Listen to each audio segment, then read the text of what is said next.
ہم نے پہلے بھی بات کی کہ ہم اللہ کو اس وقت پکارنا شروع کرتے ہیں جب ہماری زندگی میں مشکلات آتی ہیں، مصیبتیں آتی ہیں، پریشانیاں آتی ہیں، بیماریاں آتی ہیں، مالی تنگی آتی ہے، اولاد کے ایشوز آتے ہیں.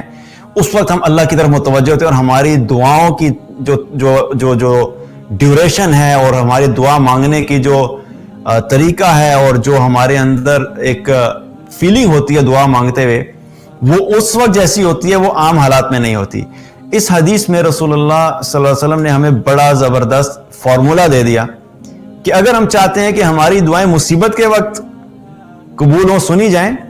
تو فراخی کے دنوں میں جب اللہ نے مال عطا کیا ہے، جب اللہ نے صحت بھی دی ہوئی ہے، جب اللہ نے رزق میں وسعت بھی دی ہوئی ہے، جب گھر بھی ٹھیک ہے، اولاد بھی ٹھیک ہے،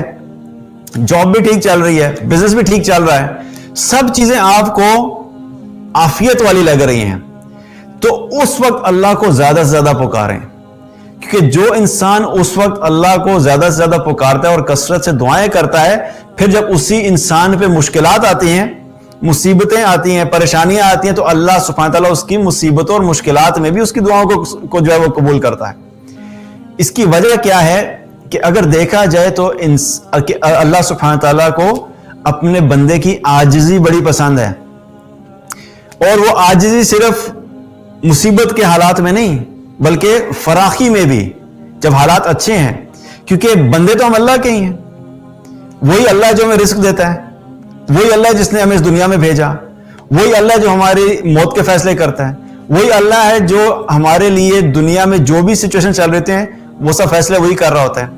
تو جب ہمارے اوپر آئیڈیل سچویشن ہوتی ہے اور ہم اللہ کو بھول جاتے ہیں، تو پھر اللہ سبحانہ تعالیٰ بھی تو دیکھتا ہے نا اپنے بندے کو کہ میں نے جب ساری نعمتیں اس کو دی تھی،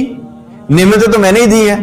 یہ جس رزق کو انجوائے کر رہا ہے اور اس کی وجہ سے مجھے بھول گیا ہے، جس اولاد کو یہ انجوائے کر رہا ہے ان کے ساتھ مزے لوٹ رہا ہے اور مجھے بھول گیا ان کی وجہ سے،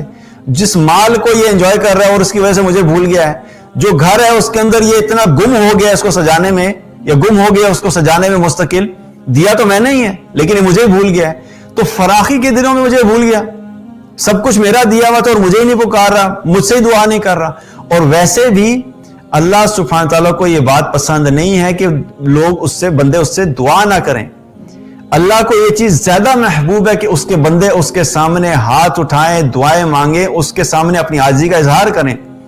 اور یہ ویسے بھی دعا کا نہ مانگنا کیا ہے، یہ ایک قسم کی تکبر کی بھی نشانی ہے کہ ہم زبان سے تو نہیں کہتے لیکن ہمارا عمل اس چیز کی جو ہے وہ تصدیق کر رہا ہوتا ہے، ریفلیکٹ کر رہا ہوتا ہے کہ ٹھیک ہے، ہمیں کسی کی ضرورت نہیں ہے، بھائی میری گاڑی بھی ہے، میرا گھر بھی ٹھیک چل رہا ہے، میں مزے کی زندگی گزار رہا ہوں، مجھے کسی کی ضرورت نہیں ہے. تو انسان کے اندر ایک فیلنگ ہوتی ہے